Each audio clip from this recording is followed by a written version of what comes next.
Every restaurant has its own heartbeat, its own spirit. Restaurants are like living, breathing things, and it's like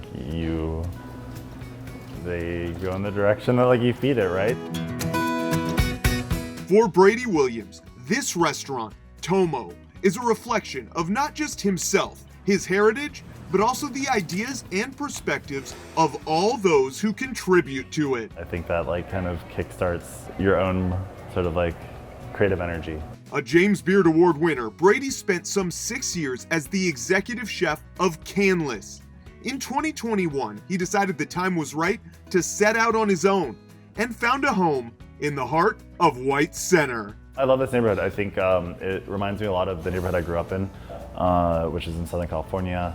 It's a very diverse community. At TOMO, Brady and his team serve an ever-changing 5-course menu, inspired by the seasons and whatever product is best in the moment. We try to like straddle that line between being like a neighborhood drop-in place and also a place that feels like you want to make a special night of it. Among those most intentional of decisions, making collaboration part of the fabric of the restaurant. With that, that'll be really good. You kind of work your whole career to like finally do your own thing, and then you realize it's not about you, and when you work with really talented people, it's constantly this conversation and this discourse around what are we doing, what is good, what is cool, what could we be doing better, and then it just kind of like builds upon itself.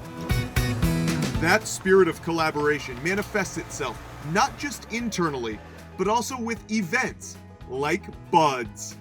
But the Buds dinner series is really just an excuse to cook with friends. And we started planning this a year ago. There was probably a list of like 30 people that we started with, but Jay was one that was always at the top of the list. There's like 500 songs on the playlist I started making already. So I guess we'll just hit shuffle. Whatever we want, chef. No rules. On this day, TOMO is hosting Jay Blackington, a 6-time James Beard Award nominee. Jay and his wife Jocelyn are the owners of Hogstone's Wood Oven on Orcas Island. We cook with food from our surrounding area, and we just try and make it better in whatever way we can. And then we also do pizza as well. Jay's an incredibly thoughtful and principled chef. He sticks to his guns, even if it's not the easiest way to do something, which I really respect. This is an opportunity for us to like bring him to Seattle for one night, and just kind of like show like how talented of a chef he is, and we're excited. Grab all the cream and just bring it over. For Jay, this dinner is particularly meaningful. Hogstone shut down during the pandemic.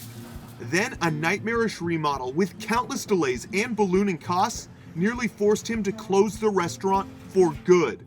Though he's been running regular pizza pop-ups, this meal is, for Jay, a return to the kitchen. It's exciting, it's also like scary. We haven't cooked like this in well over a year, and even, no, 3 years. Because no one's been in our dining room in almost 3 years, This is one of the first courses where we're gonna have like some cured king salmon that'll go on here, and people will eat it like off of the branch. There are a few things that are kind of like, when we put it down, we're kind of like, this is the best we have right now, maybe. So yeah, we're just picking up where we left off in 2020. Yeah. 2 chefs, 2 restaurants coming together for just one night. I hope people know that we're still like, we're still here. This is what we want to do. We're still doing it. And yet, taking something from this meal that will last much longer. This creative energy is contagious and infectious, and we walk away from these experiences with something that we've taken away that we are adding to our restaurant because we were inspired by our time cooking together. For Seattle Refined, I'm Brandon Bernstead.